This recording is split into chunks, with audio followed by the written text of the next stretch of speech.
Hey everybody, my name's Todd DeBrasini, and I've been asked to do a video version of my Out of the Kit article called Alternatives to Traditional Stretch and Stipple Aging. Just rolls off the tongue, doesn't it? Here it is. An absolute must-have for any makeup kit is an effective ager. Latex is great and pretty easy to use, but with the growing number of latex sensitivity cases popping up, I think it's time to look at some alternatives to creating aging using traditional stretch and stipple.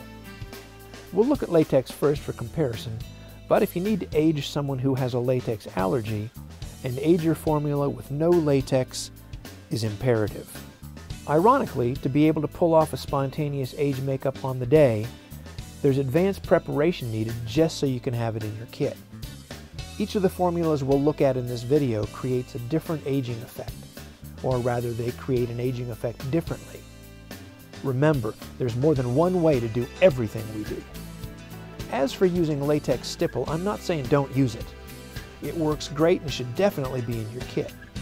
In fact, one of the alternatives to using straight latex was invented by Dick Smith, and it contains latex. However, because each of the alternatives shown here will age someone somewhat differently, you should consider having some of each in your kit along with plain old stretch and stipple latex.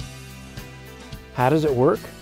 Well, just as we all age differently, we all age essentially the same way, just not at the same rate. Wrinkle stipple won't work on just anybody. The skin needs to be loose enough to be stretched when pulled slightly. Young skin and overweight skin are generally poor candidates for effective aging with stretch and stipple techniques because the skin is too taut to create wrinkles when the skin is relaxed. When the ager is applied to stretched skin and allowed to dry, the skin becomes slightly firmer, and when the skin tries to return to its original shape, it results in pronounced wrinkles. Here are some excellent alternatives to traditional stretch and stipple latex, and I use them all. The first is WM Creations Old Age Stipple from Matthew Mungle, and it comes in 4 formulations.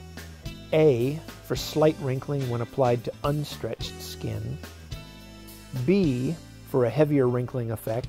This is Matthew's most popular age stipple, and it'll create a wrinkle effect even if the skin is not stretched. C, for the heaviest wrinkles. It's great for use on the hands. And 4, Crusty, for a deeply weathered appearance. For maximum adhesion on hands, apply a thin layer of Pros-Aide, Beta-Bond, or Graftobian Pro adhesive before stippling. The next one is Pros-Ager. I came up with the name, but the formula is from Richard Corson. It's a 1:1 by volume mixture of Pros-Aide and Artist's acrylic matte medium. I use the stuff from Liquitex. Just a little talc or Cabasil will thicken it.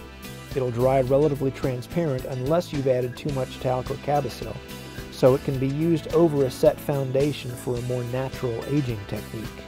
You can even add a teensy bit of acrylic paint for translucent color if you'd like. It'll dry tacky, so you'll need to powder it. And the third ager is Dick's Ager. Years ago, Dick Smith came up with a wrinkle stipple formula that almost everybody has used at one time or another. That's a mixture of high-grade foam latex base, talc, cake foundation, gelatin, and water for the light version, called Ager 1, a medium wrinkle formula, Ager 2, that adds Cabasil and acrylic matte gel medium, and heavy-duty formula, Ager 3, which adds Pliotex casting filler to the medium mixture in a 1:1 by volume ratio. And last but certainly not least is Premier Products Green Marble Sealer mixed with Adagel. That's our 4th aging alternative. Depending on the mix ratio, you can have a light ager, which we're using here, light to medium, medium to heavy, or a heavy ager. It's important to use the green marble concentrate and not the spray. What's Adagel?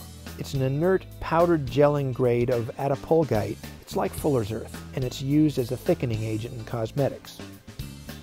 These alternatives to latex are applied the same way with a sponge, with the exception of the green marble ager, which is best applied with a brush. You can certainly try doing it with the sponge, but I think you'll like the brush method better.